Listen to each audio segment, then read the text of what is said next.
आज हम लोग बात करेंगे इस वीडियो में कि डेंटल कैरीज के बारे में। देखो डेंटल कैरीज होता क्या है इसके बारे में देखेंगे और क्लासिफिकेशन इसका देखेंगे। तो डेंटल कैरीज का डिफिनीशन अकॉर्डिंग टू स्टडमेंट। तो dental caries is a infection biologic disease of the teeth that result in localized dissoltions and destructions of calcified tissue. तो कैरीज जो है जो हमारे टीथ का स्ट्रक्चर है उसमें जो डीप या फिर पीट मेनली जो इन्फेक्शंस होता है कैरीज होता है वो पीट और फिजर में होता है। तो हम एग्जांपल लेके चलते हैं पीट और फिजर का। जो पीट और फिजर में इन्फेक्शंस हुआ है, इन्फेक्शन होने के बाद क्या करेगा वो जो कैल्सिफाइड कैल्शियम का जो स्ट्रक्चर होता है, हम लोग को पता है कि टूथ जो है कैल्शियम से बना होता है, मतलब मेनली कैल्शियम से बना होता है। और ये क्या करता है डेंटल कैरीज जो बैक्टीरियाज है इन्फेक्शंस है वो कैल्शियम को डिजोल्व करने लगता है, डिस्ट्रक्शन करने लगता है। यदि कैल्शियम डिस्ट्रक्शन होगा टिश्यू, मतलब टिश्यू से कैल्शियम हट जाएगा तो वो क्या होगा, ब्रिटल नेचर को हो जाएगा, फ्रैक्चर हो जाएगा, टूट जाएगा। और अगर कैरीज डीप चला जाता है तो पल्प तक पहुंचता है तो वहाँ पर पेन होना स्टार्ट हो जाएगा। ओके, नेक्स्ट चलते हैं। दूसरा डिफिनेशन है WHO के अनुसार। तो WHO के अनुसार it is defined as localized post eruptive pathological process of external origin involving softening of the hard tissue and proceeding to the formation of cavity। देखो WHO के अनुसार ये जो कैरीज के डिफिनेशंस है उसमें बता रहा है ये कि जो कैरीज लग गया, मान लो स्ट्रक्चर जो टीथ स्ट्रक्चर था तो वहाँ पे जो हार्ड टिश्यू है वो डिकल्सिफिकेशन हो रहा था। यहाँ पे जो देखे थे हम कैल्सिफिकेशन क्या हो रहा था, डिस्ट्रक्शन हो रहा था। तो इससे क्या होगा ना, जो हार्ड टिश्यू था वो सॉफ्ट टिश्यू में फॉर्म हो जाएगा। ओके, और क्या करेगा, फॉर्मेशन करेगा कैविटी जैसे, एक गड्ढा जैसे वहाँ फॉर्म हो जाएगा। WHO के अनुसार ये बता रहा है। नेक्स्ट चलते हैं, क्लासिफिकेशन कैसे करेंगे। जीबी ब्लैक जो है, जीबी ब्लैक एक साइंटिस्ट है, बहुत ही फेमस साइंटिस्ट है, ठीक है। उसका क्लासिफिकेशन, उन्होंने क्लासिफिकेशन दिए थे क्लास वन लीजन। जो क्लास वन कैरिज है वो कहाँ कहाँ होगा, मतलब कि क्लास वन कैरिज को कहाँ कहाँ रखना है। तो पहला है all pit and fissure restoration of class one.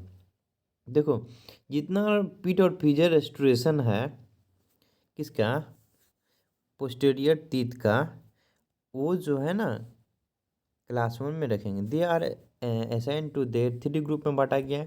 देखो यहाँ बताएंगे अभी। The occlusal surface of molar and premolar, जो पोस्टीरियर मोलर और प्री मोलर जो पोस्टीरियर टीथ है। ओके, पोस्टीरियर टीथ का जो अक्लूजल सरफेस पर जो पीट और फीजर है ना, पीट और फीजर, वहाँ पर अगर कैरीज आता है ना तो हम उसे क्लास वन में रखेंगे। दूसरा है occlusal 2/3 of the buccal and lingual surface of molar. जो मोलर है उसका अक्लूजल 2/3, याद रखिए यहाँ पर 2/3 है, 1/3 मत याद कीजिएगा। Occlusal 2/3 of buckle and lingual surface of molar. और तीसरा बोलता है lingual surface of anterior teeth.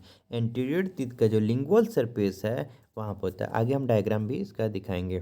देखिए ये अक्लूजल सरफेस है पोस्टीरियर टीथ का, और यहाँ पे पीट और फीजर पे देखिए कैरिज लगा हुआ है, ये प्री मोलर है, ये मोलर है। और ये जो है एंटीरियर टीथ का जो कि हम यहाँ पर बताए थे, एंटीरियर टीथ का third number lingual surface. Okay, ये थर्ड डायग्राम देखिए, यहाँ पे लिंगुअल सरफेस पर कैरिज लगा हुआ है। Okay, are you able to see, please comments में। नेक्स्ट, इसका रेस्टोरेशन किए थे हमने, वो हम आपको इसका एक डायग्राम दिखाएं कैसे रेस्टोरेशन होता है। क्लास टू, तो क्लास टू बोलता है restoration on the proximal surface of posterior teeth.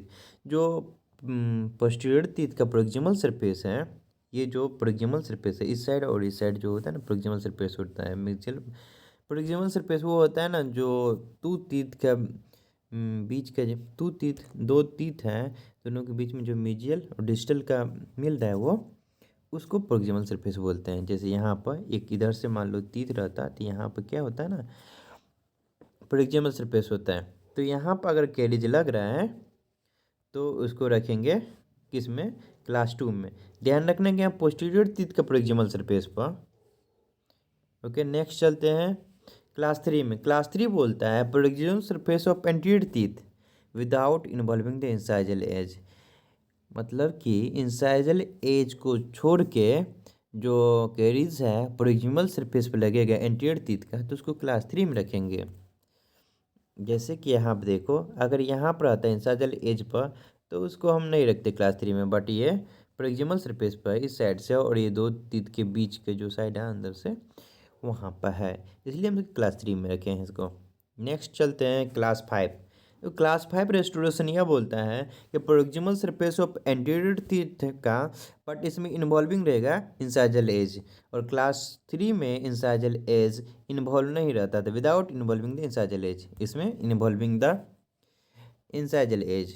Okay, इसका डायग्राम देखिए, ये इंसाइजल एज भी है, यहाँ से इंसाइजल एज होता है ना, यहाँ से देखो, यहाँ से कैरीज के कारण ये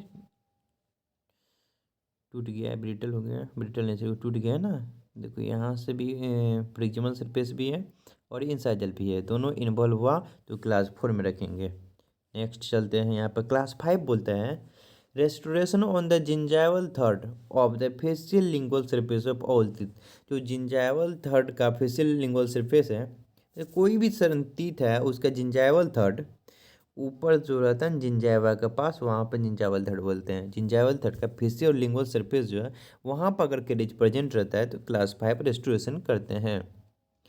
देखो ये हो गया जिंजाइवल थर्ड। यहाँ पर अगर कैरिज प्रेजेंट रहे किसी में भी, एंटीरियर टीथ हो या पोस्टीरियर टीथ हो, सब में हम क्लास 5 में रखेंगे। और क्लास 6 रेस्टोरेशन बोलता है, जो क्लासिक रेस्टोरेशन है वो incisal edge of anterior teeth, anterior teeth का इंसाइजल एज पर क्लास 6 रखेंगे। ओके,